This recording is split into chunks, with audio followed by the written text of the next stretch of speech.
Yo, what is going on, guys? It's me, your boy Yumiko, and welcome back to a brand new video. And today I'm going to be doing my predictions for the 21/22 Premier League season.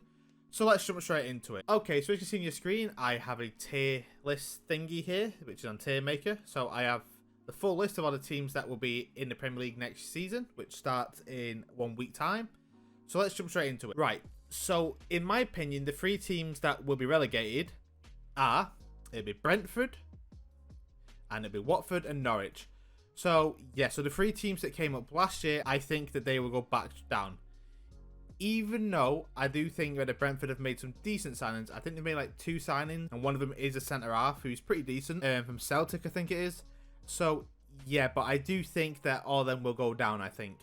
Now, the 3 teams that will escape relegation are Brighton, Burnley, and Crystal Palace. Okay, simply because Brighton and Burnley are usually quite down there anyway, because Burnley don't spend a lot of money, and same with Brighton as well. They don't tend to spend a lot of money, but seeing as they just got £50 million for Ben White, they might buy a couple of signings that may push them up a bit further, but I'm not too sure. And Crystal Palace, of course, they have a new manager now with Patrick Vieira taking charge, and he's building a team that seems super young but super talented at the same time. I don't know where this is going to go. Like, it could be Crystal Palace 15th or 16th or 17th.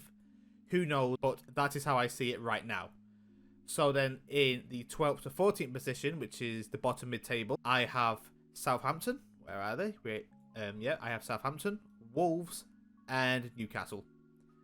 Yeah, this is kind of difficult because obviously Southampton have lost Danny Ings and things like that, and they might lose James Ward-Prowse if Villa come in with a good enough bid. So yeah, so they're going to have to buy some good players, and especially a striker as well to replace Ings, because Ings is a good player for them.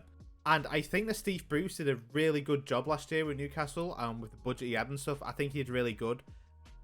And of course, now with the signing of Joe Willock, who's been a very good player for them last season, I think that they should be fine. I don't think that they should be anywhere near the relegation for this season, I think. And Wolves are a good side, but of course we're losing Nuno, the manager, and of course when they lost the goalkeeper, Rui Patricio, and there's talks of them losing Ruben Neves and Connor Cody. It could be a bit of like an adjustment period for them, but I think that they should be fine, and they surely should stay up. So yeah. And then in the top mid-table, I have Aston Villa, West Ham, Everton, and Leeds United. Yeah, like I don't really have much to say about this. Of course, Aston Villa have just lost Jack Grealish for £100 million, but again, they can reinvest that, and they've brought in some good signings, like of course with Danny Ings, Leon Bailey, and Ashley Young, and a couple of others here and there. So yes, they're fine. And of course, West Ham, they had a super solid season last year. Like, it was quite surprising how well they played last year, to be honest with you. So yeah, it's pretty awesome. So yeah, so I think they'll be fine. And then Everton and Leeds, I think that they should be fine. Of course, Everton have got like a brand new manager in Rafa, and like some new players coming in and some players leaving and stuff like that. So yeah, but it should be an okay season for them. Now for 7th, which is Europa League playoffs, I've gone for Arsenal. Okay, hear me out here though. I only put Arsenal here because Spurs still have Harry Kane at the time of me making this video. Now, if Spurs lost Harry Kane, I think that they will go to 7th because, well, 5th and 6th, I have Leicester and Tottenham, okay? Let's make it easy. In 5th, 6th, and 7th, I have Leicester, Tottenham, and Arsenal. Now, I think that Arsenal and Tottenham could switch like that easy. If Spurs lose Harry Kane, and hopefully to City, then I think that they will drop into 7th and Arsenal will go into 6th, which is automatic qualification for the Europa League. Now, but at the time of making the video, he's still a Tottenham player, so I'm going to have to go for Tottenham to finish 6th. And Arsenal 7th, and then of course Leicester will finish 5th. Now the top 3, I'm going to go for Chelsea, Manchester United, and Liverpool. Then of course at Chelsea, a super strong side as we found out last season. Of course they beat us in the Champions League, which I don't want to talk about. But yeah, but Thomas Tuchel has got them playing some really good football, and of course with the signings that they've been making, and of course there's rumours of Lukaku going there.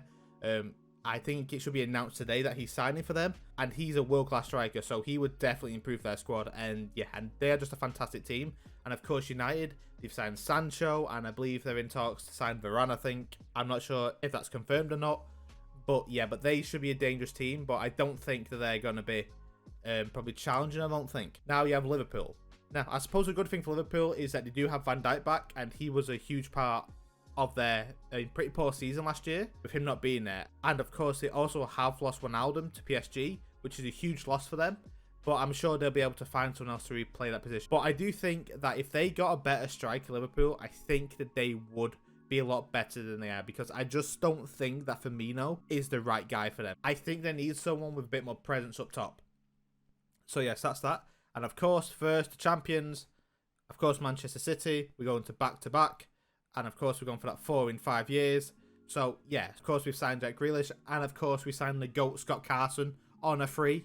So it's written in the stars. The GOAT is going to carry us. Scott Carson, the GOAT, he's going to carry us. But yeah, so like if we also sign Harry Kane to this, I think that we will just win the league. Super easy. Like, and that's not even me being cocky or like arrogant or whatever. I just think that Harry Kane will add so much to us. And to the chances that we usually don't score, I think he will take them and he will make them go in like that. Because the assist he will get will be his bread and butter. They will be so easy for him to score. Why? Because he will be in the box when we need him to be in the box. So yes, that's pretty much it, right? So let's go over it again. So we have the champions, Manchester City, and the top 4 will be City, Chelsea, United, and Liverpool. And then Europa League spots, we have Leicester and Tottenham. And in 7th, we have Arsenal. Then 8th to 11th, we have Aston Villa, West Ham, Everton, and Leeds. And then we have Southampton, Wolves, Newcastle. And then we have Brighton, Burnley, Crystal Palace. And then lastly, and sadly, we have Brentford, Watford, and Norwich all to go back down. So yeah, that's pretty much my predictions for the upcoming season. So please let me know what you guys think in the comments below. And until next time, I will catch you later. Goodbye.